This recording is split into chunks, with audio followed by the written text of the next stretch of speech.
Psicología hasta el fondo, un podcast para los que quieren ir más allá.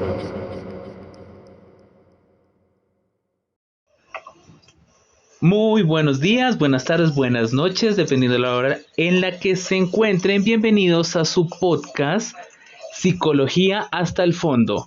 El día de hoy nos encontramos en nuestro primer episodio y somos un pequeño grupo de estudiantes de psicología de cuarto semestre en la jornada del sábado de la Fundación Universitaria San Mateo. Nos encontramos en este maravilloso podcast el día de hoy con Brigitte Fonseca, Laura Rivera y quien les habla Jorge Huertas. Chicas, muy buenos días. Buenos días, ¿cómo estás? Bien, muchísimas gracias. Bueno, les comento, vamos a hablar el día de hoy de dos temas muy interesantes. Vamos a hablar un poco desde la perspectiva de la psicología, enfocándonos principalmente más que en la parte conceptual. Vamos a hablar desde la realidad, de una forma simple y sencilla para que todos aquellos que escuchen este podcast tengan una mayor claridad de los conceptos y un acercamiento. El día de hoy vamos a tratar un tema bastante interesante. Vamos a hablar sobre las ideas delirantes y la ecolalia. ¿Cómo les parece este tema? Excelente. Y que empieza, ¿no? Pues cuéntanos, a ver, tú un poquito y vamos completando todas, no sé. Bueno, Laura, me parece muy bien. Entonces vamos a ponernos un poco conceptuales. Vamos a empezar desde lo básico. Tengamos una definición. Podemos empezar a hablar un poco de qué son las ideas delirantes. Tenemos conceptos muy claros como el manual de SM5.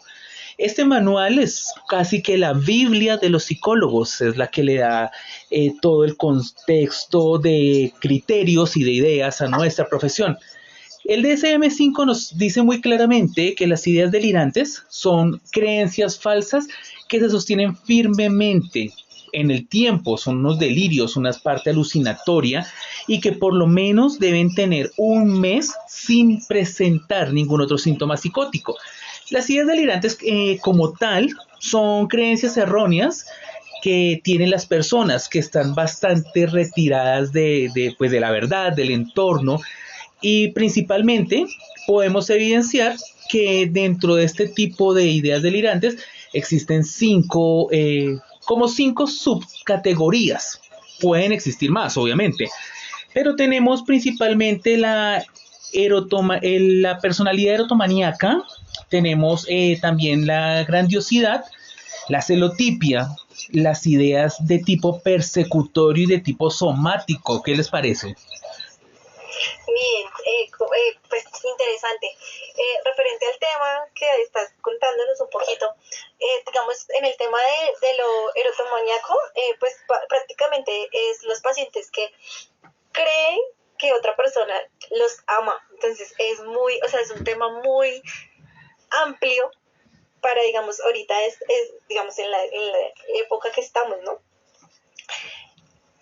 Exactamente, vemos como muchas personas romantizan y como muchas personas simplemente se dejan llevar por estas ideas bastante delirantes, como lo dice su nombre, de creer que la gente que les rodea les ama, les idolatra. Es más, tenemos también las ideas de grandiosidad, esas personas que consideran que tienen talentos y características únicas e importantes y pues realmente no las tienen, solamente las tienen en su mundo, en su propio mundo, en su propio delirio, y tienen comportamientos, como se dice coloquialmente, se creen la chimba. ¿Tú qué piensas, Carolina? Cuéntanos. Sí, digamos que, o sea, analizando como esos conceptos, podemos evidenciar que estamos rodeados de personas que padecen este tipo de delirios y tal vez no los han reconocido y no se dan cuenta que a la percepción de los demás como que se ven algo, no sé, se puede decir como ilógicos, como que no tiene sentido, como la bulla que hacen para presumir sus habilidades, sus características, que básicamente lo que hace es que se vean pues mal ante la sociedad. También vemos los conceptos, por ejemplo, de delirio y persecución, que creen que todo el tiempo están siendo perseguidos, vigilados, acosados y no hay nada, o sea, digamos que no se está dando como esas situaciones, pero en la mente de ellos como que se sienten como muy vulnerados, muy atacados por algo que no existe. No, y háblenme ustedes del delirio del celoso, o sea, esos pacientes que creen que su amante o sea, que su cónyuge o su amante siempre les son infiel. Empezando que, o sea, vuelvo y repito, es un tema tan amplio porque, o sea, pensar que su amante le es infiel, o sea, esas cosas son como que de otro mundo. Y digamos que las apoyan, o sea, ellos supuestamente según ellos evidencian esas dudas, entonces es muy complejo. O digamos que también se puede presentar el tema de los celos cuando las personas no tienen ningún tipo de relación sentimental. O sea, no somos nada, pero a mí me dan celos de ver que se hable con otra persona, que compartan con otra persona sin ser nada. Entonces ese aspecto también entraría en este delirio celotípico. Sí, tienes mucha razón. Exactamente, o sea, vemos realmente como un concepto tan sencillo como parecía las ideas delirantes nos da un sinfín de oportunidades y de conceptos para ir ampliando. Obviamente tenemos que esas ideas delirantes aplican dentro del campo del pensamiento, dentro del criterio de la persona y tenemos obviamente dentro de esto que hablábamos de las ideas delirantes de tipo celotípico, es conocido como el síndrome de Otelo. Generalmente estas trastornos, por definirlos, pues tienen muchos componentes enfocados también tanto en la historia como en la literatura. Es muy importante tener claridad que las ideas delirantes no necesariamente son un componente psicótico, son solamente representaciones mentales, no se tienen que enmarcar dentro del rasgo esquizofrénico. Claramente la esquizofrenia puede tener estas ideas, pero más encaminadas a otro tipo de percepciones. Y pues obviamente ya eso es un campo totalmente diferente al que estamos dentro de nuestra especialidad, que es como tal la psicología. También vemos que dentro de esas ideas delirantes pues tenemos las que son extravagantes, que son esas ideas bizarras y absurdas de las personas, como por ejemplo cuando una persona dice me operaron de apendicitis y me colocaron un dispositivo electrónico y ahora puedo oír la voz del presidente. Este tipo de ideas solamente están dentro de su mente, obviamente son lejanas de la realidad, pero no como tal son un componente psicótico, es solamente una idea que aparece y podríamos hasta llegar a creer que la persona utiliza las ideas delirantes como una manera de llamar la atención. Sí, es total. Y también podemos hablar también de, digamos, otra que puede ser es la bizarra, ¿no? Que son situaciones que son como tan poco probables, como eso que a veces piensan que los están persiguiendo, que para, mejor dicho, robarlos, matarlos, o sea, son unas ideas muy locas. Entonces, o sea, todo eso como que, o esas personas que piensan como que, o sea, lo peor de lo peor, y o sea, se hacen un mundo de ideas en las cuales uno dice como, o sea, ¿hasta qué punto? Porque, o sea, digamos, a las que tú nos comentabas, las extravagantes, uno dice, o sea, de pronto esas personas que piensan que los van a envenenar, que los van a matar, que los van a picar, porque hay personas que lo piensan, o sea, que realmente es brutal. Ya van como al extremo. Ah, exacto. Bueno, ¿y qué me dicen de los tipos más extraños de ideas delirantes? Porque tenemos las que ya hablamos, pero existen otras un poco más diferentes. Tenemos las ideas delirantes de grandeza o megalomanía, personas con la idea exagerada de poder, importancia, conocimiento o identidad propia, personas que creen que se las saben todas y que tratan de pasar por encima de otros a través de este concepto. Peor aún, les tengo una que es la más rara. Yo me pregunto, ¿aquí en Colombia la gente la tiene o es una realidad? Ideas delirantes de pobreza, hágame el favor con estos sueldos, ¿quién no tiene esas ideas? Sí, digamos que ahí también entraría un poco el tema cultural, que es para encajar en la sociedad, donde si yo no tengo el super teléfono, no tengo la super ropa, no va a ser admitida en cierto grupo social, ya sea universidad, trabajo, colegio. Y en eso Carolina tiene mucha razón. Digamos, en el ámbito psicosocial nos vamos dando cuenta que el deterioro va avanzando y va avanzando y digamos en las ideas delirantes a los que más suelen empezar a afectar son a los adultos mayores. Porque, o sea, puedes empezar desde muy joven con estas ideas, pero conforme tú vas avanzando, tu vida social va cambiando totalmente. Exactamente, pero bueno, ya hemos hablado creo que lo suficiente de ideas delirantes, ahora les tengo el siguiente punto. Esto ya no está enfocado al pensamiento, sino al lenguaje. Y hablamos en Ok. este caso de la ecolalia. ¿Qué creen, qué saben, qué conocen que es ecolalia?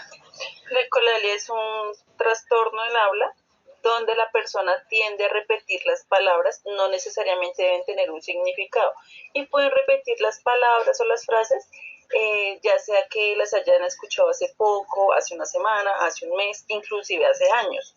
Y hay veces salen como con el apunte en la conversación, pero pues digamos que no tiene nada que ver con el tema y no se asocia realmente a como a ninguna situación que está en el momento.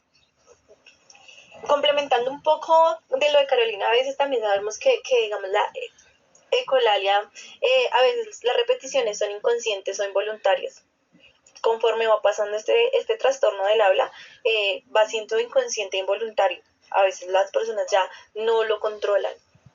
Entonces, es mucho peor, no sé, o sea, hay personas que simplemente se quedan, es más, pueden haber horas sentados repitiendo y repitiendo lo mismo. Y llegan a ese punto, o sea, es muy consciente. Al principio, obviamente, es un poco menor, pero conforme va pasando se vuelve involuntario y es brutal. Exactamente, vemos. Igual hay que tener en cuenta, perdón Jorge, hay que tener en cuenta que este tipo de trastorno se asocia con el trastorno de espectro autista, el síndrome de Tourette, afasia, esquizofrenia o epilepsia. Exactamente, y es más, tenemos como algunos expertos hablan de cómo este proceso de la ecolalia se desarrolla en fases muy tempranas del aprendizaje. Es algo que se caracteriza o que vemos en muchas veces en los niños y que se prolonga. Obviamente en los adultos lo hay y es multifactorial, como lo hablábamos, puede ser desde una esquizofrenia a inclusive a los traumas craneoencefálicos. La persona que recibe un trauma contundente en su cráneo puede tener afectaciones pues en la parte del lenguaje y empiezan a presentar este proceso ecolálico. Y pues es algo complejo porque pues la persona procesa la información, pero no entiende dentro del imaginario porque repite las palabras. Y obviamente tenemos dos tipos que pues son un poco claros de ecolalias. Tenemos la ecolalia inmediata, que es cuando se produce en el momento exacto. La persona escucha la frase y la repite de manera inmediata. Y tenemos la ecolalia tardía, que es cuando, como había dicho Carolina, puede pasar mucho tiempo y súbitamente repiten eso. Para que sea más claro para nuestros compañeros, en un momento les vamos a mostrar un video donde se expone un caso de ecolalia de una persona, en este caso, con un trastorno obsesivo compulsivo. Esto es basado en una película española llamada Toc Toc, basada en un grupo de personas con trastornos obsesivos compulsivos, pero puntualmente uno de los individuos presenta una ecolalia bastante marcada. Bueno, chicas, ¿qué más quisieran contarme de la ecolalia? ¿Qué les parece? ¿Ustedes se imaginan estar todo el día repitiendo las frases que escuchan? Hay otros dos aspectos, que es la ecolalia funcional, que dice que tiene como finalidad llamar la atención, autoestimulación o hacer escape. Y la no funcional, que dice que no hay un propósito de comunicación. Sí, y va al mismo punto. También tenemos que tener en cuenta, digamos estas causas de la ecolalia, que pues lo vamos a ver en el entorno. O sea, las afectaciones también vienen desde el entorno familiar, social y hasta, es más, hasta cultural del niño. Eh, Había un caso que yo conocía en el cual el niño empezó a empezar con este trastorno porque desde muy chiquito la repetiera, diga papá, diga mamá, o sea, no fue un aprendizaje, sino es al contrario. El niño empezó con la ecolalia y fue terrible, fue tenaz. Entonces, eso también es importante, esas causas, digamos, de qué tanto también puede afectar el entorno familiar, lo social, pues obviamente eso influye mucho. Correcto. Sí, y digamos que ahí entraría el tema de que si el niño ya empieza a repetir mucho, pues los papás tienden a regañarlo, entonces se siente juzgado y se empeora la situación. Pero lo ideal es acudir a los profesionales para que orienten y puedan guiar como a la familia en cómo llevar ese proceso para poder reducir como la intensidad de la ecolalia en los niños. Y dentro de ese mismo proceso vemos que formas prácticas de interactuar con personas con ecolalia. Primero, y sobre todo es muy importante para todos los que nos están escuchando, hay que ser muy coherente con el lenguaje. Hay que evitar gestos exagerados, expresiones faciales y sobre todo dejar de lado el sarcasmo y la burla, porque entendamos que estas personas no alcanzan a dimensionar el proceso por el que están atravesando y pueden gestionar de manera inadecuada la frustración. Siempre es importante el interactuar, sobre todo si son con niños, utilizar las palabras muy claras y comandos muy precisos para que ellos puedan darnos una respuesta. Aunque no lo crean, hacen un gran esfuerzo por generar este tipo de resultados. Para que sea más claro, en este momento vamos a ver un pequeño parte, como les había comentado, de esta película para que entendamos el caso. Vamos a verlo en este instante.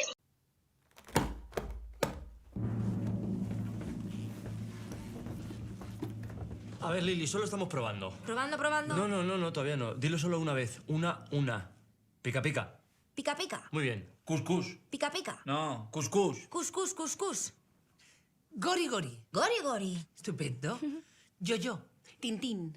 Gori. Yo. ¡Poronga! Yo. Tintín. Poronga. A ver, pero dejarla respirar, hombre. Tan. ¿Poronga? Pero dejarla respirar, hombre. Tam. Esto no funciona. Bueno, chicas, como nos podemos dar cuenta, una persona con ecolalia realmente la pasa un poco mal. Dense en cuenta cómo ella súbitamente empezó a repetir las palabras y aunque trató de controlarse, trajo palabras que no eran de manera inmediata, sino que ya habían sido dichas. ¿Ustedes qué piensan? ¿Qué les parece? ¿Cómo sería la vida así? Muy complicado. Hablando un poco del tema, también nos damos de cuenta que pues para tratar la ecolalia hay muchas personas que simplemente con los clientes o los pacientes que tienen estos trastornos tienden a empezar con una terapia como más de elaborar como unas oraciones claras y preguntas directas para que esas personas no duden y no tengan esas repeticiones. Entonces es un proceso muy largo y obviamente es muy complicado. Correcto. Y aparte que muchas veces la persona ni siquiera va a saber que tiene la patología, o como no es algo como tan conocido, ni la familia debe tener como el conocimiento, y yo creo que eso también genera un choque y como que la patología sea más frecuente. Correcto, sí es. Evidentemente este tipo de cosas van a pasar, pero bueno, aunque el tema es bastante interesante y hay mucha literatura por consultar, creo que nuestro tiempo ha finalizado. Agradecemos a las personas que han escuchado nuestro primer capítulo del podcast Psicología hasta el fondo, agradeciendo también la compañía de Laura y Carolina el día de hoy. Chicas, ¿algún mensaje para el grupo antes de finalizar? Nada, agradecerte a ti, agradecerle también a Carolina por todo este conocimiento y nada, pues esperar el próximo capítulo, ¿no? A ver qué aparece. Sí, muchas gracias por la información, esperamos que hayan quedado un poco más claros los conceptos y cualquier duda pues estamos ahí pendientes a responderlas. Claro que sí, muchísimas gracias por su atención y como les decíamos, este es el primer capítulo de Psicología hasta el fondo, donde realmente la mente puede volar. Que tengan un maravilloso día.